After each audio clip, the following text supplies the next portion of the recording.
A very good morning to one and all. Welcome to video class. Already you listened the 8th class second lesson part 1. Now we continue the part 2 same lesson. Okay namma, what is our second lesson name? Energy from the sun. సూర్యుడు శక్తి వనరు అని చెప్పుకున్నాం కదా. One time we have revised the part 1 what we have to listen. Okay అమ్మా, the earth full of diversity. Earth అనేది అనేక వైవిధ్యాలతో కూడుకున్నదని మనం చెప్పుకున్నాం. We have to seen on the earth surface.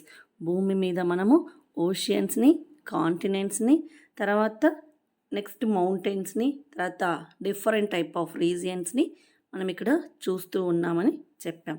Next one, in equatorial region where it's warm throughout the year, latter polar region very cold. Equatorial region అంటే ఏం చెప్పానమ్మా? Here ఈక్వేటరియల్ region అంటే భూమధ్య రేఖా ప్రాంతం. భూమధ్య రేఖా ప్రాంతంలో సంవత్సరం అంతా కూడా ఎలా ఉంటుంది? వెచ్చగా ఉంటుంది.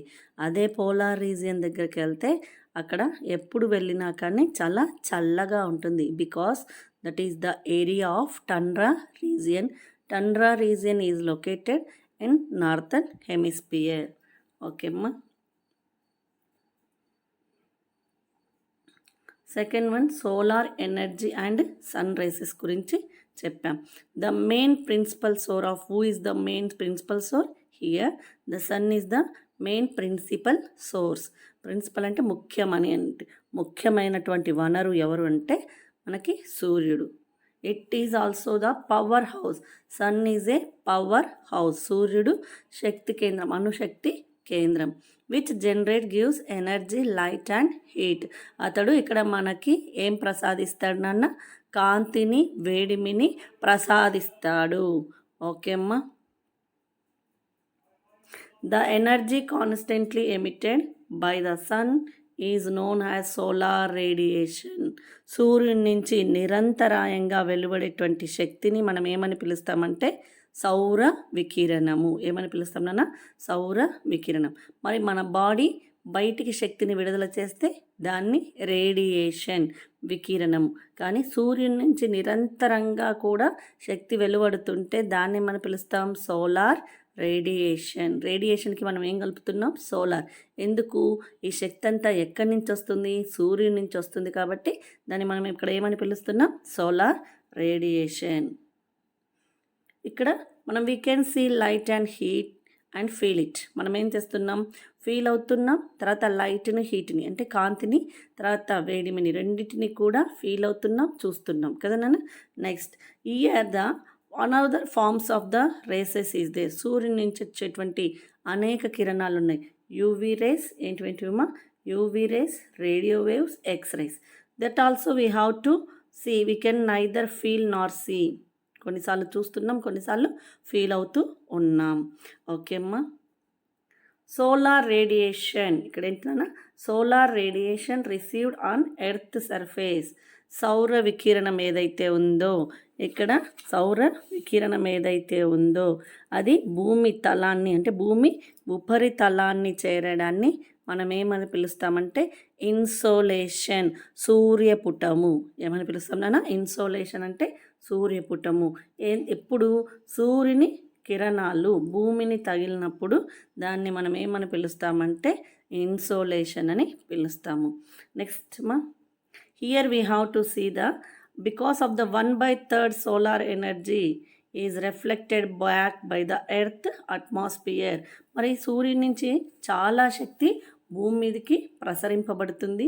దాంట్లో ½ to receive the earth surface. కొంత భాగం మాత్రమే భూమి రిసీవ్ చేసుకుంటుంది. మిగతా 1/3 మొత్తం కూడా మళ్ళీ ఎక్కడికి వెళ్ళిపోతుంది? Reflected back in to the atmosphere. తిరిగి మళ్ళీ వాతావరణంలోకి ప్రవేశించబడుతుంది. అంటే ఇంటూ ద డిఫరెంట్ డైవర్సిటీ, రకరకాల వైవిధ్య ప్రాంతాల ద్వారా అదేమవుతుందంటే మళ్ళీ తిరిగి వాతావరణంలోకి ప్రవేశించబడుతుంది. ఇక్కడ మీకు చూపించాను ఫిగర్ కూడా చూపించాను కదా, 100% ఆఫ్ ద సన్ సోలార్ అంటే పుటం చూపించాను కదా నాన్న. సూర్యపుటం 100% ఎక్కడెక్కడ వెళ్తుంది, కొంత భాగమేమో పరావర్తనం అంటే రిఫ్లెక్టెడ్ ఎక్కడికి వెళ్తుంది, వాతావరణంలోకి, కొన్నేమో మేఘాల ద్వారా పరావర్తనం అవుతుంది 20%, మరి భూమి ఉపరితలం ద్వారా 4% రిఫ్లెక్ట్ అవుతుంది. మరి మేఘాలు వాతావరణం ద్వారా అంతరిక్షంలోకి విడుదల చేయబడుతుంది ఎంత, 64%. మళ్ళీ వాతావరణం నుంచి గ్రహించినది ఎంత, 16%. మరి మేఘాల నుంచి 3%. తర్వాత భూమి పొర ప్రక్రియ ద్వారా అంటే ప్రధాన ప్రక్రియ ద్వారా 7%. సముద్రాలు తర్వాత భూమి గ్రహించినది ఎంత అంటే 51%. ఈ 51% కూడా ఎక్కడికి వెళ్ళిపోతుంది, డైరెక్ట్గా మొత్తం కూడా అంతరిక్షంలోకి వెళ్ళిపోతుంది. ఎలా, మేఘాలు, వాతావరణం, ద్రవీభవన గుప్తోష్ణ ప్రక్రియ ద్వారా ఇలా మొత్తం కూడా ఎక్కడికి వెళ్ళిపోతుంది, లాస్ట్కు మళ్ళీ తిరిగి వాతావరణంలోకి వెళ్ళి మళ్ళీ కిందికి వస్తుంది. ఇక్కడ UV rays reach the ground. UV rays ఒకవేళ భూమిని తగిలినట్టయితే man life is very difficult to live on the earth surface, చాలా కష్టం ఉండేది. కానీ యూవీ రేసెస్ అనేవి అంటే అతి నీలలోహిత కిరణాలు. యూవీ రేస్ అంటే ఏంటన్నా, అతి నీలలోహిత కిరణాలు. ఇవి మనకు భూమి మీద లేనందుకే మనము కొంచెం వరకు నివసించగలుగుతున్నాం. ఒకవేళ ఇవేగిన మన భూమి మీద ఉంటే మనం ఏం చేసేవాళ్ళం, నివసించడానికి చాలా కష్టమయ్యేది. Next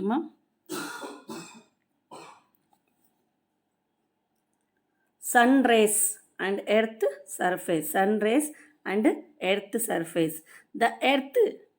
even the rays reach the ground not heat earth surface.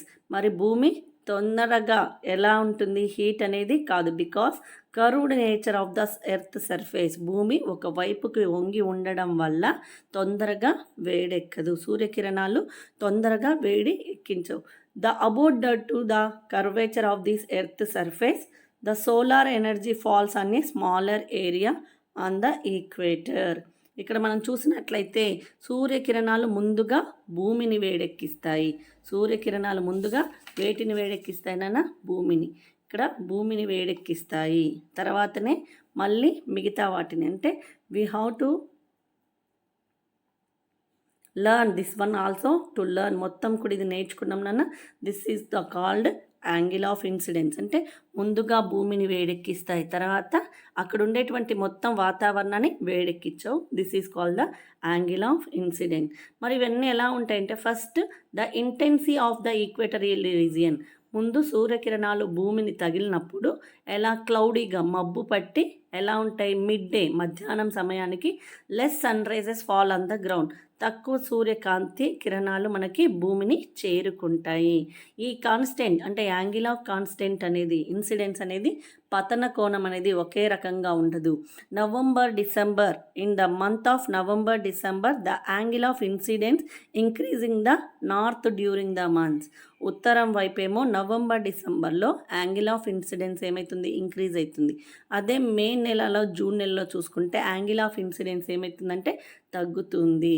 ఓకేమా. Next now we have to continue our part 2. ఇప్పుడు మనం పార్ట్ 2 చూద్దాం నాన్న. Land and water contrast. భూమి నీటి ఉపరితలంపై differences. What is the differences is the on the earth surface and water. The temperature distribution over land and oceans is must different and varying. మరి భూమి మీద మనకి సూర్యకిరణాలు పడ్డప్పుడు, తర్వాత నీటి మీద పడ్డప్పుడు చాలా తేడాలు ఉంటాయి. ద టెంపరేచర్ ఉష్ణోగ్రత అనేది మనకి భూమి మీద ప్రసరించినప్పుడు over land and oceans is having the much difference. అంటే మనకి టెంపరేచర్ ఏంటి, ఉష్ణోగ్రత అనేది భూమి మీద ఒకలాగుంటుంది, ఓషియన్ రీజియన్లో ఒకలాగుంటుంది. Because the ocean region is the coldest region. This is the water area. ఎలా ఉంటుంది, వాటర్ ఉంటుంది కాబట్టి అక్కడ చాలా చల్లగా ఉంటుంది. అలా చాలా డిఫరెన్సెస్ కనబడతాయి. Land is considered as good conductor of heat. Various water bodies are different. కానీ ఇక్కడ ల్యాండ్ అనేది హీట్ని రిసీవ్ చేసుకోవడంలో చాలా బాగా పనిచేస్తుంది. The various water bodies are differents, కానీ అక్కడ ఉండేటువంటి ఓషియన్స్ అలా కాదు. వాటర్ బాడీస్ అంటే ఏంటి నాన్న? Oceans.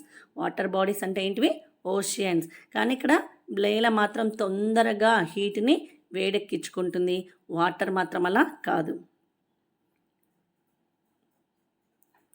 While land get heats and cooled quickly, oceans will take time to heat and cool.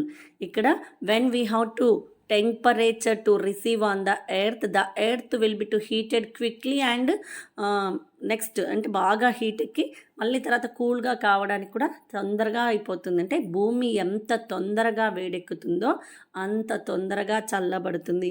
While land gets heated when the temperature to received on the earth surface, land gets heated and cooled very quickly. తొందరగా వేడెక్కి భూమి తొందరగా చల్లబడుతుంది. But is the variance difference is there the oceans region. కానీ oceans అలా కాదన్న. Oceans will take time to heat and cool. కానీ మహాసముద్రాలు వేడెక్కడానికి మాత్రం చాలా టైం తీసుకుంటుంది, చల్లబడ్డానికి కూడా అంతే టైం తీసుకుంటుంది. ఒక బెస్ట్ ఎగ్జాంపుల్ చెప్పనన్న, గిన్నె ఉంటుంది కదా మన ఇంట్లో, ఆ గిన్నెను ఫస్ట్ మనం పొయ్యి మీద పెడదాం.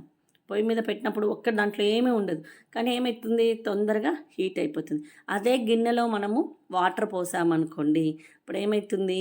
ఫస్ట్ గిన్నె వేడయ్యి తర్వాత వాటర్ వేడవుతాయి కదా నాన్న. అంటే ఇక్కడ భూమి అంటే అక్కడ మనకు ఉండేటువంటి హీట్ని ప్రసరించినప్పుడు, అంటే అక్కడ టెంపరేచర్ అనేది భూమి మీదకి చేరుకున్నప్పుడు హీట్ అంటే వేడి ఎలా ఉంటుందంటే భూమి తొందరగా రిసీవ్ చేసుకొని తొందరగా వేడెక్కుతుంది, అంతే తొందరగా చల్లబడుతుంది. కానీ ఓషియన్స్లో ఉండేటువంటి ల్యాండ్, లోపల ఉన్నటువంటి ల్యాండ్ ఉంటుంది కదా, అది వేడెక్కిన తర్వాత వాటర్ అనేవి వేడెక్కుతాయి. మీరు అబ్జర్వ్ చేయండి అన్న, గిన్నె నీళ్లు పెట్టండి, ఆ గిన్నె వేడెక్కిన తర్వాత గిన్నెల లోపల నీళ్లు వేడెక్కుతాయి. అంతేకాని ఎందుకు?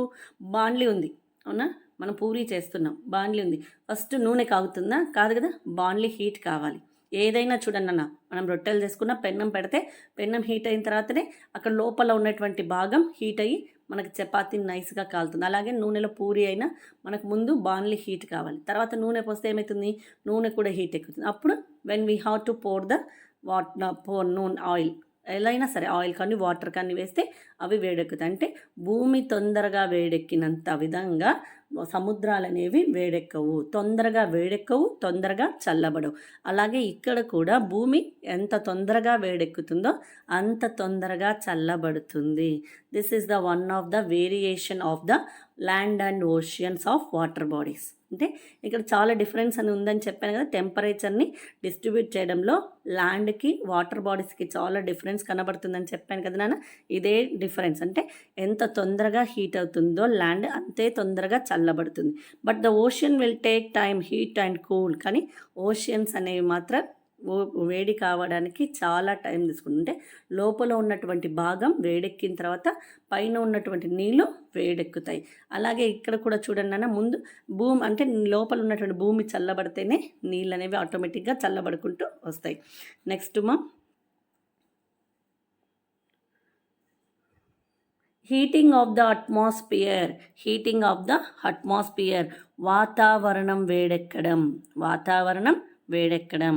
The atmosphere or the air around is not heated directly by the rays of the sun. మన చుట్టూ ఉన్నటువంటి వాతావరణం లేదా గాలి సూర్యకిరణాల వల్ల నేరుగా వేడెక్కదు. అంటే మీకు then you have to wonder, అదేంటి వేడెక్కాలి కదా, సూర్యుని కిరణాలు మన భూమి మీద పడ్డప్పుడు నేరుగా వేడెక్కంటే డైరెక్ట్గా వేడెక్కాలి కదా. But the atmosphere the air around has, మన చుట్టూ మొత్తం కూడా గాలి ఉండనే ఉంటుంది. Heated directly by the rays of the sun. కానీ గాలి మాత్రం తొందరగా మన చుట్టూ ఉన్నటువంటి వాతావరణంలో ఉన్నటువంటి గాలి తొందరగా నేరుగా వేడెక్కదు, నేరుగా వేడెక్కదు. The sun rises first heated the earth surface. సూర్యకిరణాలు మొట్టమొదట వేటిని హీట్ చేస్తాయినా భూమి ఉపరితలాన్ని హీట్ చేసిన తర్వాతనే మిగతా వాటిని హీట్ చేస్తాయి. ఓకే అమ్మా, next. This is the turn begin to radiate heat, which heat up the air around her. ముందు సూర్యకిరణాలు ముందు భూమిని వేడెక్కించిన తర్వాతనే ఇంకేం వేడెక్కుతుంది? అక్కడ ఉండేటువంటి గాలి అనేది వేడెక్కుతుంది, అంతవరకు వేడెక్కదు. Here we have to see the one of the picture children. This is the angle of incidence. ఏంటిమా? యాంగిల్ ఆఫ్ ఇన్సిడెన్స్ అంటే పతన కోణం. చూడండి, long distance. This is the earth మా, this is the earth. It is have taken to the long distance. సూర్యుని కిరణాలు ఎలా పడుతున్నాయి చూడండి, లాంగ్ డిస్టెన్స్లో నేరుగా పడుతున్నాయి. ఇక here is the small distance, తక్కువ డిస్టెన్స్లో అంటే తక్కువ వ్యత్యాసంలో భూమి మీద సూర్యకిరణాలు పడుతున్నాయి. This is the smaller area, this is the larger area. అంటే ఇక్కడ సూర్యుని కిరణాలు ఎలా పడుతున్నాయి, లాంగ్ డిస్టెన్స్లో లార్జ్ ఏరియాలో కొంత భాగం మాత్రమే. ఇక్కడ చూడండి, కొంత భాగం మాత్రమే ఇక్కడ ఇదిగో కనబడుతుందా, ఈ భాగాన్ని మాత్రమే వేడి చేస్తున్నాయి. ఈజ్ ద స్మాల్ డిస్టెన్స్లో తక్కువ దూరంలో పడ్డా కానీ ఈ భాగాన్ని మాత్రమే వేడి చేస్తున్నాయి, ఈ భాగాన్ని మాత్రమే వేడి చేస్తున్నాయి. ఓకే అమ్మా, now going to our lesson. No the atmosphere or the air around is not heated directly. అంటే వాతావరణంలో ఉన్నటువంటి గాలి తొందరగా వేడెక్కదు. మరి ద సన్ రైజెస్, ఫస్ట్ సూర్యకిరణాలు హీటెడ్ ద ఎర్త్ సర్ఫేస్, భూమి ఉపరితలాన్ని వేడెక్కిస్తాయి. This turn begins to radiate heat which heat up the air around hers. తర్వాతనే భూమి నుంచి వేడి వికిరణం చెంది అంటే రేడియేట్ అయ్యి అక్కడ ఉన్నటువంటి చుట్టుపక్కల ఉన్నటువంటి గాలిని కూడా వేడెక్కిస్తుంది. అంటే when we have to take in to the example, సూర్యకిరణాలు ఫస్ట్ ఏం చేస్తాయి, భూమి మీద నిట్ట నిలువుగా పడతాయని చెప్పాం కదా. అక్కడ ఉండేటువంటి సూర్యకిరణాలు ఏవైతే ఉన్నాయో అవన్నీ కూడా స్ప్రెడ్ అవుతాయి, కొన్ని అటువైపు కొన్ని ఇటువైపు వెళ్ళి అక్కడ ఉన్నటువంటి గాలినంతా కూడా ఏం చేస్తాయంటే వేడెక్కిస్తాయి. That is the turn begins. అక్కడి నుంచి సూర్యకిరణాలు ఏమవుతాయి, మెల్లగా రేడియేట్ అవుతాయి. అంటే అటు నుంచి అటు వెళ్ళగా జరుపుకుంటూ అక్కడ ఉన్నటువంటి గాలిని మొత్తాన్ని కూడా ఏం చేస్తాయంటే వేడెక్కిస్తాయి. నెక్స్ట్ వన్ చూడండి మా, హీట్ బ్యాలెన్స్. నెక్స్ట్ వన్ ఏంటన్నా, హీట్ బ్యాలెన్స్, ఉష్ణ సమతుల్యత. బ్యాలెన్స్ అంటే సమానం చేయడం అనమాట. The heat the earth receive the from sun is radiate back by the earth is different ways. సూర్యుని నుంచి భూమి పొందే వివిధ పద్ధతిలో ఉండేటువంటి వికిరణం ఎలా ఉంటుందంటే మళ్ళీ రేడియేట్ అవుతుంది అంటే రిఫ్లెక్ట్ అవుతుంది, తిరిగి వికిరణం చెందుతుంది. The heat the earth receive the from the sun is radiated back by the earth is different ways. సూర్యుని నుంచి భూమి పొందే వేడి వివిధ పద్ధతిలో తిరిగి ఏం చేస్తుందంటే రేడియేట్ అవుతుంది. 1/3 of it is immediately reflected back to the space.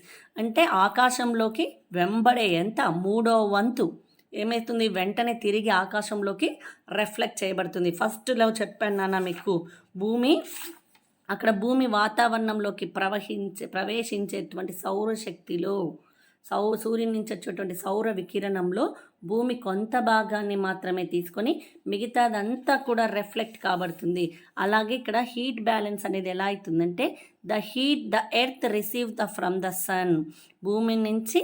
సూర్యుని నుంచి భూమి ఏం చేస్తుంది, వేడి వికిరణం చెందుతుంది. ఎలా, డిఫరెంట్ వేస్, వివిధ పద్ధతిలో సూర్యుని నుంచి వచ్చేటువంటి కిరణాల్లో భూమి వివిధ రకాల్లో సూర్యుని నుంచి హీట్ని పొందుతుంది. 1/3 of it is immediately reflected back to the space. 1/3 అంటే 1/3 ఏమవుతుంది, తిరిగి ఆకాశంలోకి రిఫ్లెక్ట్ అవుతుంది, తిరిగి మళ్ళీ పరావర్తనం చెందుతుంది. ఇక్కడ అర్థమైందన్న, అంటే సూర్యుని నుంచి భూమి పొందేటువంటి వేడి అంటే సూర్యుని కిరణాల నుంచి వచ్చేటువంటి వేడి ఏమవుతుందంటే తిరిగి మళ్ళీ రేడియేట్ అవుతుంది. ఎక్కడికి, 1/3 మళ్ళీ ఆకాశంలోకే తిరిగి రిఫ్లెక్ట్ అంటే పరావర్తన చెందుతుంది. నెక్స్ట్ వన్ చూడండి మా, the complete radiation of the heat received from the sun is important. ఇక్కడ ముందు ఏంటంటే the complete radiation heat the received from the sun is important. మరి ఇక్కడ సూర్యుని నుంచి వికిరణమైనటువంటి మొత్తం వేడి చాలా ఇంపార్టెంట్. అంటే ఈ వికిరణం అనేది చాలా ఇంపార్టెంట్ అనేది మనం గుర్తుంచుకోవాలి.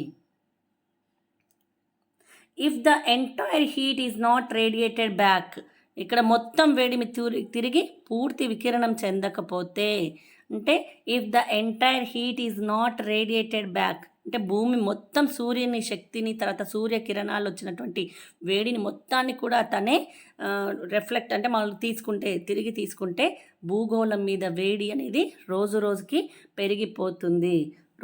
ఏమవుతుందన్న పెరిగిపోతుంది. The entire heat is not radiated back అంటే భూమి ఇక్కడ మొత్తం కూడా తిరిగి వికిరణం చెందకపోతే, భూమి మీద ఉన్నటువంటి వేడిమి తిరిగి రిఫ్లెక్ట్ కాకపోతే భూమి they have to will be increasing their temperature, రోజు రోజుకి భూమి తన యొక్క ఉష్ణోగ్రతని పెంచుకుంటుంది.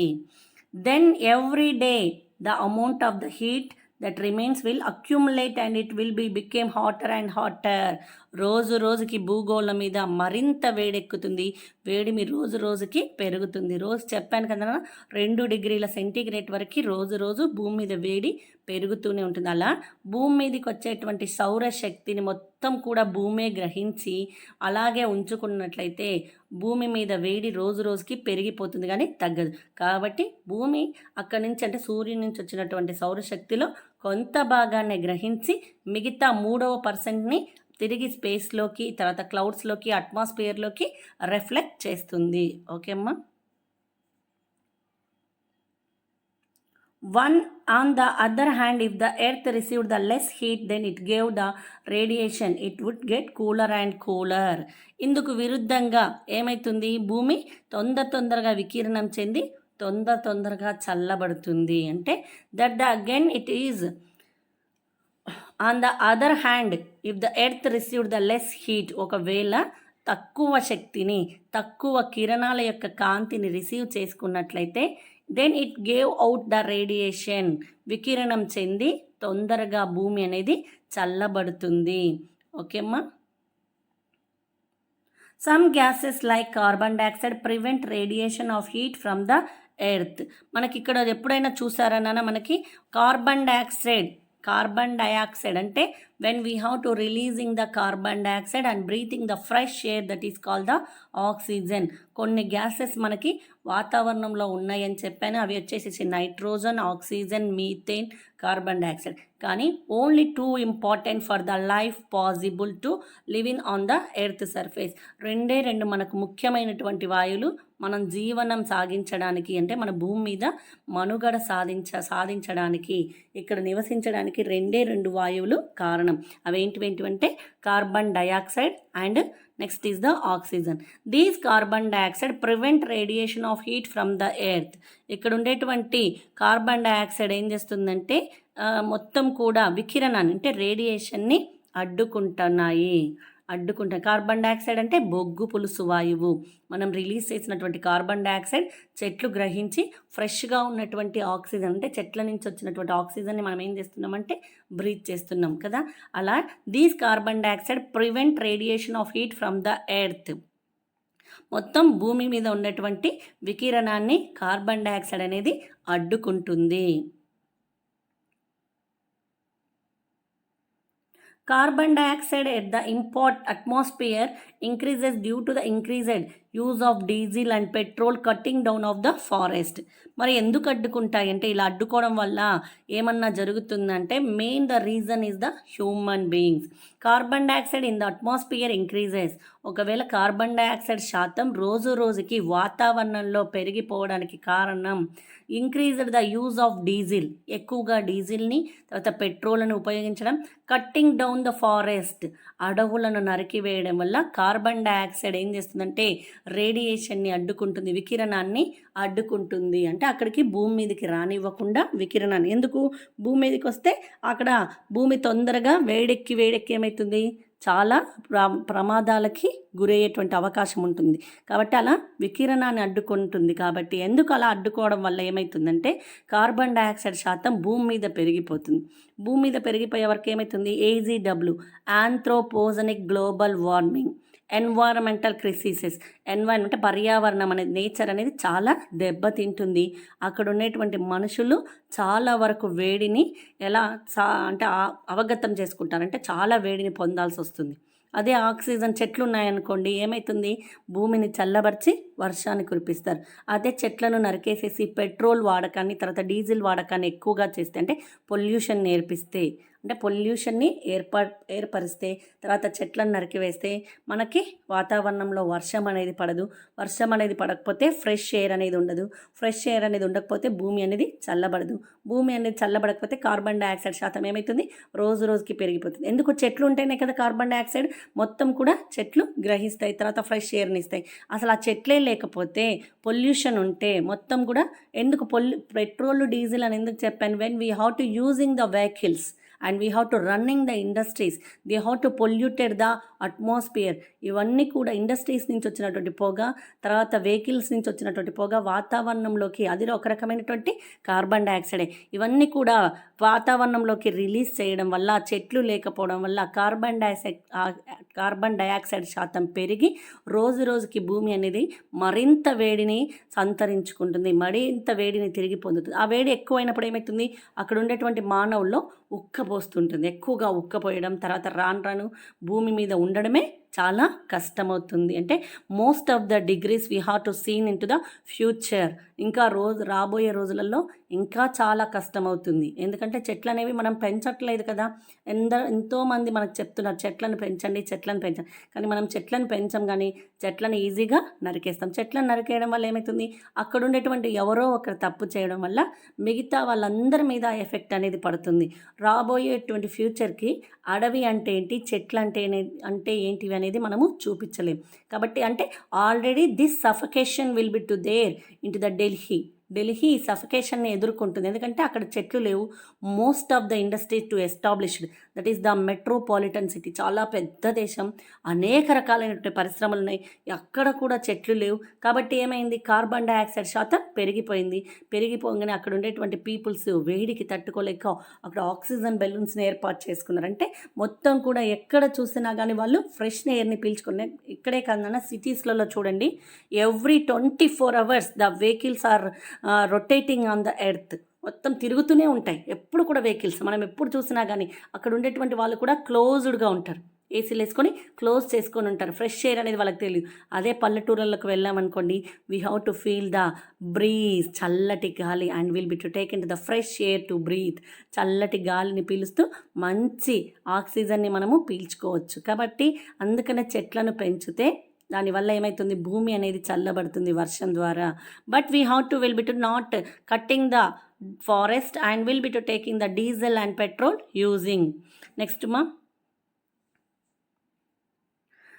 if the carbon dioxide proportion of the atmosphere increase then less heat will be to radiator causing increasing the global temperature. అదే చెప్పానన్న, వాతావరణంలో కార్బన్ డైఆక్సైడ్ శాతం పెరిగితే భూ వికిరణం తగ్గి, అంటే భూమి మీద వేడి అనేది తగ్గి భూగోళం వేడెక్కడం జరిగిపోతుంది. భూగోళం ఎంత వేడెక్కుతుందంటే రేడియేట్ అయ్యేటప్పుడు భూమి సూర్యుని నుంచి వచ్చినటువంటి సౌరశక్తిని కొంచెం గ్రహించి మిగతాదంతా కూడా రిఫ్లెక్ట్ చేసి మళ్ళీ తిరిగి ఆకాశంలోకి పంపిస్తుంది. ఎంతో కొంత చల్లబడి వర్షాలు కురుస్తున్నాయి. కానీ ఇదే జరగకపోతే the radiation will be to not appearing on the earth surface, then automatically increasing the temperature on the earth surface like AGW. అంటే భూగోళం వేడెక్కడం అనేది global warming temperature to increases, అంటే భూగోళం వేడెక్కడం అనేది తొందరగా జరిగిపోతుంది. This result in what is called the global warming. దీన్నే భూగోళం వేడెక్కడం అంట. కాబట్టి వెహికల్స్ యూజ్ చేయాలి, కానీ తక్కువగా యూజ్ చేయాలి. ఇండస్ట్రీస్ కూడా కట్టాలి. అంటే మేడం ఇండస్ట్రీస్ కట్టడం తప్ప, వెహికల్స్ యూజ్ చేయడం తప్ప అని నేను అనట్లేదు. కానీ వెహికల్స్ యూజ్ చేయడం వల్ల ఒక రకంగా మన శరీరాన్ని మనమే నష్టపరుచుకుంటున్నాం, అంతేనా కదా. ఎందుకు, నడక అనేది బంద్ అయింది, ఎక్కడికి వెళ్ళినా వెహికల్ తీసుకెళ్తున్నాం. దానివల్ల ఏమైంది, మనము ఫ్యాట్ అయిపోతున్నాం, రకరకాలైనటువంటి పదార్థాలు తింటున్నాం, కానీ కావాల్సినటువంటి బాడీకి ఎక్సర్సైజ్ని మనము ఇవ్వలేకపోతుంది. దానివల్ల ఏమవుతుంది, శరీరానికి రోగాలు వస్తున్నాయి వెహికల్స్ని యూజ్ చేయడం వల్ల. అంతేకాకుండా భూగోళం అనేది కూడా వేడెక్కుతుంది పొల్యూషన్ వల్ల. తర్వాత చెట్లను నరకడం వల్ల, చెట్లని కట్ చేయడం వల్ల కార్బన్ డైఆక్సైడ్ శాతం ఎక్కువ పెరిగిపోతుంది. ఎవరు పీల్చుకోవాలి కార్బన్ డైఆక్సైడ్ శాతంని? చెట్లు. కానీ మనం ఏం చేస్తున్నాం, చెట్లను నరకడం వల్ల కార్బన్ డైఆక్సైడ్ శాతం మొత్తం ఎక్కడుంటుంది, వాతావరణంలోనే ఉండిపోతుంది. దాంతో ఏమవుతుంది, భూగోళం రోజు రోజుకి వేడెక్కిపోతుంది. This is called the global warming. దీన్నే గ్లోబల్ వార్మింగ్ అంటే భూగోళం వేడెక్కడం అని అంటాము. Next here we have to see the one diagram. ఓకేమ్మా, welcome to this figure and observe this figure. What is this? This is the world map. This is the world map. ఇదేంటి నాన్న? World map. దీంట్లో మనము 7 continents చూద్దాం. First ఇక్కడ మన ఓషియన్స్ని చూద్దాం నాన్న. Arctic ocean, this is the Arctic ocean, Atlantic ocean, Indian ocean, Pacific ocean, Antarctic ocean. మొత్తం 1 2 3 4 5 ఓషన్స్ ఉన్నాయా?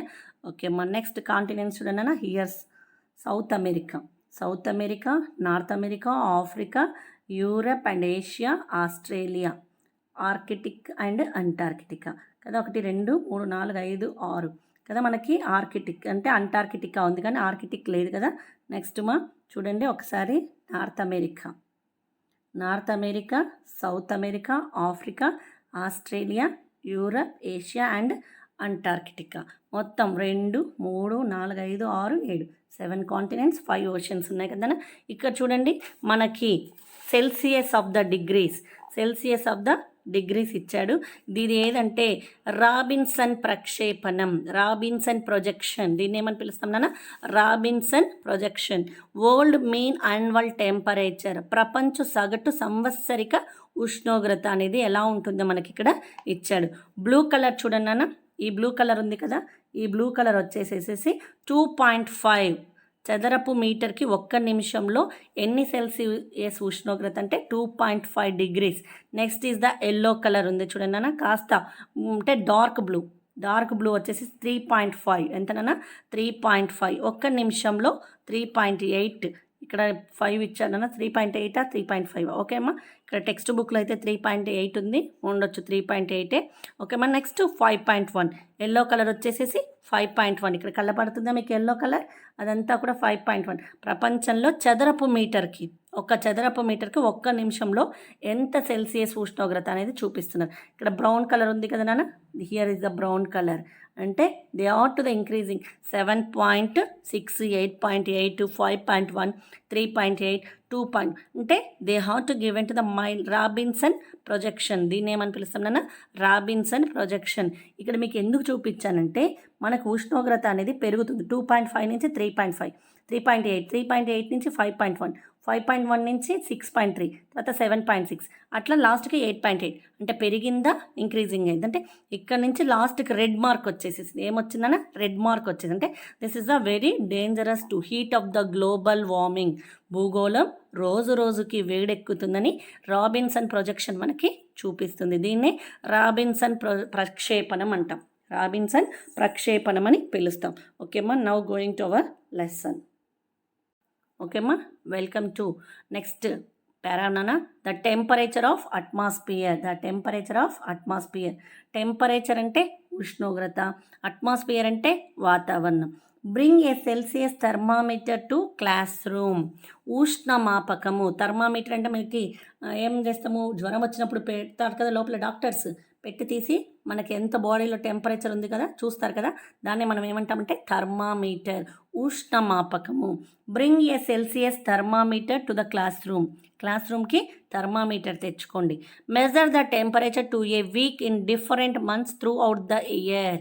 ఉష్ణమాపకం ఎంత చూపిస్తుందో, వాతావరణం ఎంత ఉష్ణోగ్రత చూపిస్తుందో ప్రతి నెలలో 1 వారం రోజుల పాటు కొలిస్తే వేసవి శీతాకాలంలో, తర్వాత వానాకాలం అంటే in summer season, in the winter season, in the rainy season, how much the temperature to recording into the your classroom. Me class రూమ్కి తెచ్చి ఒకవేళ దాన్ని గిన మనము టెంపరేచర్ని గిన క్యాలిక్యులేట్ చేసినట్లయితే వేసవిలో అంటే వేసవి కాలంలో ఎంత చూపిస్తుంది టెంపరేచర్, తర్వాత శీతాకాలంలో ఎంత చూపిస్తుంది, అలా నెక్స్ట్ వానాకాలం అంటే when we have to take the థర్మామీటర్ని తీసుకొని ఒక రూమ్ టెంపరేచర్ని మనం మెజర్ చేయొచ్చు, కొలవచ్చు. అంటే ఒక రూమ్లో థర్మామీటర్ని పెట్టి 1 వారం రోజుల పాటు ఎంత ఉష్ణోగ్రత ఉంది వేసవి కాలం, మళ్ళీ 1 వారం రోజుల పాటు వింటర్ సీజన్లో ఎంత టెంపరేచర్ ఉంది, మళ్ళీ వానాకాలంలో 1 వారం రోజుల పాటు ఎంత ఉష్ణోగ్రత ఉంది అనేది ఒక రూమ్ టెంపరేచర్ క్యాలిక్యులేట్ చేయడానికి when we have to using the Celsius thermometer, ఉష్ణమాపకాన్ని ఉపయోగించవచ్చు. You will able to see the temperature differences that occur between the summer, winter and monsoon and other seasons. నువ్వు గ్రహిస్తావు. అంటే అక్కడ వేసవి కాలంలో, శీతాకాలంలో, వర్షాకాలంలో 1 వారం రోజుల పాటు ఎంత టెంపరేచర్ని చూపిస్తుంది అనేది థర్మామీటర్ ద్వారా నువ్వు క్యాలిక్యులేట్ చేసి రాసుకోవచ్చు. ఓకే అమ్మా. Next one, high and low temperature. High and low temperature, అత్యధిక అత్యల్ప ఉష్ణోగ్రతలు. అత్యధిక అండ్ అత్యల్ప ఉష్ణోగ్రతల గురించి చూద్దాం. The highest temperature recording is from a place called Azizia in Libya, Africa, where in July 1922. చూడనన్నా, హై అండ్ లో టెంపరేచర్, అత్యధిక అండ్ అత్యల్ప ఉష్ణోగ్రత. The highest temperature recording is from a place called Aziziya in Libya, where in July 1922 the temperature reached the 57.8 degrees Celsius. ఇక్కడ భూమిని చేరుకున్న తర్వాత తక్కువ, అతి తక్కువ, తర్వాత ఎక్కువ ఉష్ణోగ్రతలని the scientist to measured to reach the temperature on the earth surface, వీళ్ళు రికార్డ్ చేశారు. అక్కడ ఉన్నటువంటి శాస్త్రజ్ఞులు భూమిని చేరుకున్నదంటే ఉష్ణోగ్రతలు భూమిని చేరుకున్న తర్వాత ఎక్కువ టెంపరేచర్ని, తక్కువ టెంపరేచర్ అంటే ఎక్కువ ఎక్కడ రికార్డ్ అయ్యింది, తక్కువ ఎక్కడ రికార్డ్ అయ్యింది అనేది శాస్త్రజ్ఞులు రికార్డ్ చేసుకున్నారు. On this point we have to call the Aziziya in Libya. Libya అంటే ఆఫ్రికాని మనం లిబియా అని పిలిచే వాళ్ళని చెప్పాం కదా పూర్వకాలంలో. మీకు మ్యాప్లో చెప్పేటప్పుడు చెప్పాను. అక్కడ లిబియా దేశం అంటే మనకి ఇక్కడ ఆఫ్రికా అని చెప్పి కాంటినెంట్ అని చెప్పాం కదా. అక్కడ పటాలు తయారు చేసేటప్పుడు వాళ్ళు 3 కాంటినెంట్స్లో లిబియా, తర్వాత ఏషియా, యూరోప్ని తయారు చేశారని చెప్పాను. ఎవరు? గ్రీకు శాస్త్రజ్ఞులు కానీ బాబిలోనియన్స్ కానీ లిబియా అంటే ప్రస్తుతం ఉన్నటువంటి ఆఫ్రికన్ కాంటినెంట్లోని అజీజియా అనేటువంటి ప్రాంతంలో శాస్త్రజ్ఞులు 1922 జూలైలో ఎంత టెంపరేచర్ రికార్డ్ అయిందో రాశారంట. The temperature reached in July 1922 in Aziziya in Africa 57.8 degrees Celsius temperature recording in to the July 1922. July 1922లో లిబియా అంటే ప్రస్తుతం ఉన్నటువంటి ఆఫ్రికాలోని అజీజియా అనేటువంటి ప్రాంతంలో ఎంత డిగ్రీల టెంపరేచర్ నమోదయ్యిందంటే 57.8 డిగ్రీల ఉష్ణోగ్రత భూమిని చేరుకుందంట. ఎక్కడ?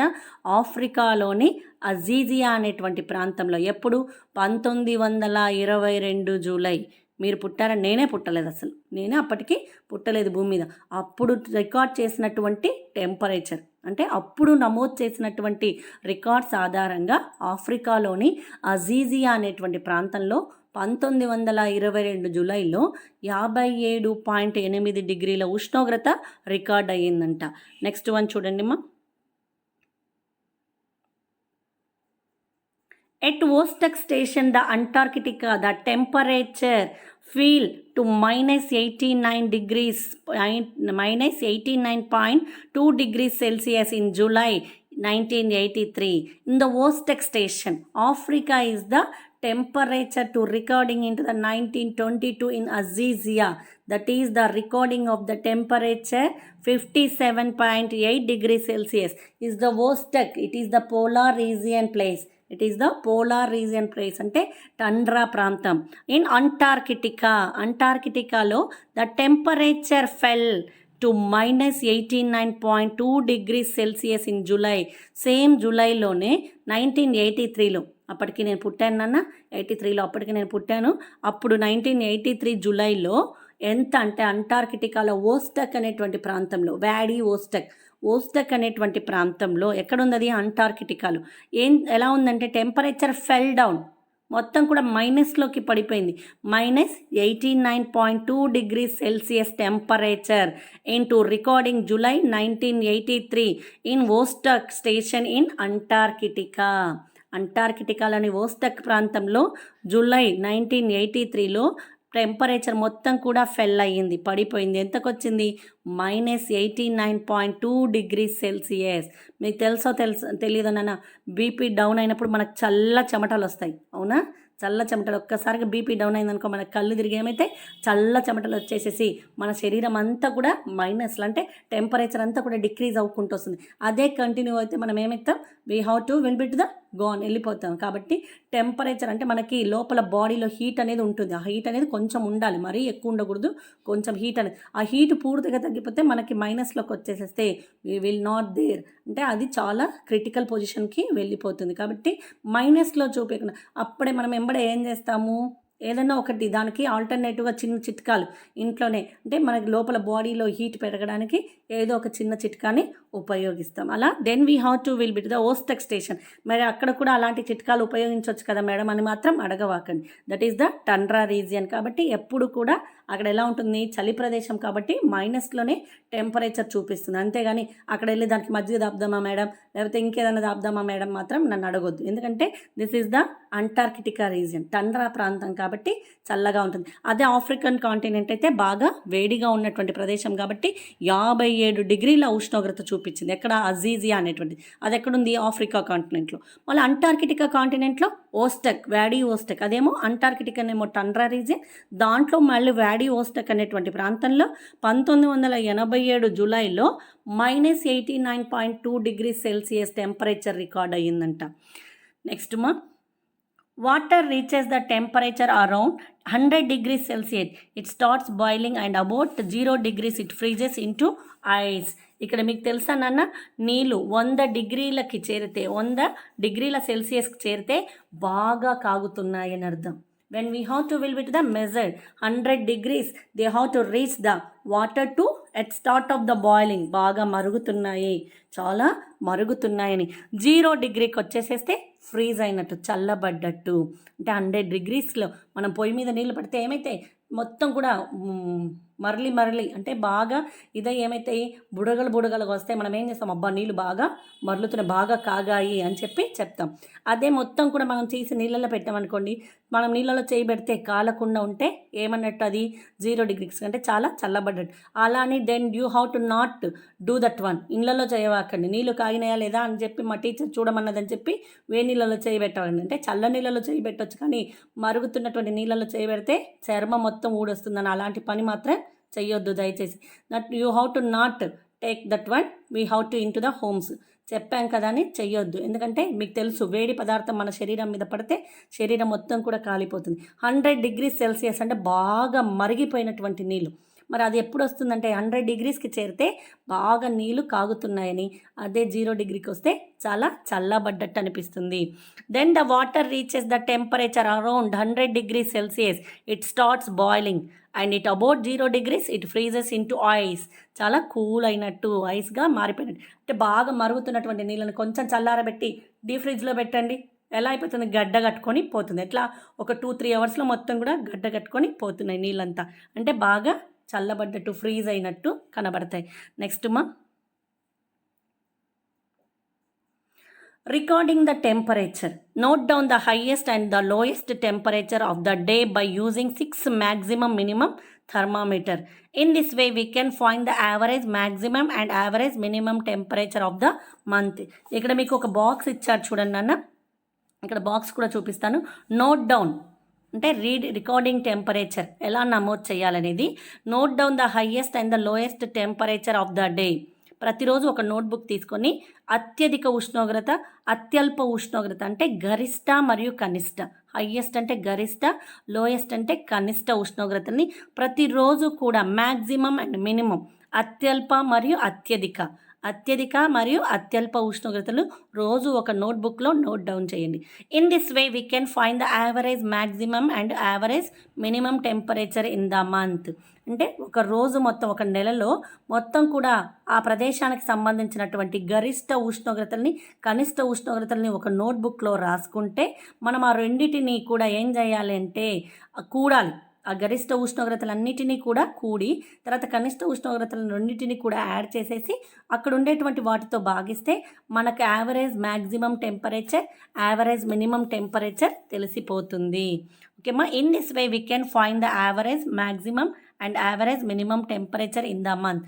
ఆ మంత్లో ఎంత యావరేజ్గా మ్యాక్సిమం టెంపరేచర్ అనేది రికార్డ్ అయ్యింది, యావరేజ్గా మినిమం టెంపరేచర్ అనేది రికార్డ్ అయ్యింది మనకు తెలుస్తుంది. ఎప్పుడు ఒక నోట్బుక్ తీసుకొని, ఒకవేళ నెలలో అంటే ఒక నెల తీసుకొని రోజు కూడా జనవరి తీసుకుంటే ఆ రోజు జనవరిలో 1వ తారీఖు ఎంత గరిష్ట ఉష్ణోగ్రత అంటే హయ్యెస్ట్ టెంపరేచర్, ఎంత లోయెస్ట్ టెంపరేచర్. మీకు చూస్తున్నారో లేదో వార్తలు చూస్తుంటే ఇంతకుముందు చెప్పేవాళ్ళు గరిష్ట ఉష్ణోగ్రత, కనిష్ట ఉష్ణోగ్రత అని చెప్పేవాళ్ళు. అలా రోజు ఒకటో రోజు, రెండో రోజు, మూడో రోజు అట్లా 30 రోజులు మొత్తం రాసిన తర్వాత అక్కడ ఉండేటువంటి వాటిని అన్నిటిని కూడా యాడ్ చేసి తర్వాత డివైడింగ్ చేస్తే average maximum temperature, average minimum temperature వస్తుంది. ఓకేమా, now we have to see the box. You are seeing to the box in the text బుక్లో ఉంది చూడండి అన్న. మీ టెక్స్ట్ బుక్లో పేజీ నెంబర్ 25లో ఇక్కడ ఒక బాక్స్ ఇచ్చాడు. That is the place of Anantapur. అనంతపూర్లో నెలలు ఇచ్చాడు. ఇక్కడ the months to year, the January, February నుంచి డిసెంబర్కి ఇచ్చి that is the highest temperature into the degrees Celsius 30 degrees. జనవరిలో హయ్యెస్ట్ టెంపరేచర్ ఎంత 30. తర్వాత అత్యల్ప అంటే లోయెస్ట్ టెంపరేచర్ ఎంత 17 degrees సెంటీగ్రేడ్. తర్వాత ఫిబ్రవరిలో 33, మళ్ళీ 19, మార్చ్లో 37, మళ్ళీ మార్చ్లో కనిష్ట అత్యల్ప ఎంత 22. ఇలా they have to will bet recording to Anantapuram area. Anantapuram ఏరియాలో జనవరి నుంచి డిసెంబర్ వరకు ఏ నెలలో ఎంత ఉష్ణోగ్రత నమోదైంది. కానీ మనకి ఇక్కడ ఏం చెప్పాడు, ఒక నెల మాత్రమే తీసుకోమన్నాడు. ఒక నెల తీసుకొని ఆ నెలలో ప్రతి ఒక్క రోజు వాటి యొక్క కనిష్ట గరిష్ట ఉష్ణోగ్రతల్ని నమోదు చేయమన్నాడు. అలా చేసిన తర్వాత జనవరి నెలలో యావరేజ్ టెంపరేచర్ ఎంత వచ్చింది 30 degrees. అంటే అనంతపూర్లో ప్రతిరోజు కూడా ఒక నెల మొత్తం కూడా అంటే రోజుల లెక్కన అత్యల్ప తర్వాత అత్యధిక ఉష్ణోగ్రతలు రాసి డివైడ్ చేసిన తర్వాత జనవరి నెలలో 30 degrees, తర్వాత కనిష్ట ఉష్ణోగ్రత వచ్చేసేసి 17 degrees వచ్చేసేసింది. Next in this way we can find the average maximum and average minimum temperature in the month. అలాగే ఇక్కడ విశాఖపట్నం కూడా ఇచ్చాడు, చూద్దాం నాన్న. ఓకే అమ్మా, next continue the third part in the lesson. Third పార్ట్ను చూద్దాం మన లెసన్లో. ఓకే అమ్మా, థ్యాంక్ యూ నాన్న, thank you very much. This is the part 2 of the lesson. మీరు ఇక్కడ పార్ట్ 2 కూడా చూసారు కదా నాన్న. అదే లెసన్లో ఎనర్జీ ఫ్రమ్ ద సన్లో పార్ట్ 3 కూడా కంటిన్యూ అవుతుంది. దాన్ని ఇప్పుడు కాసేపట్లో చూద్దాం.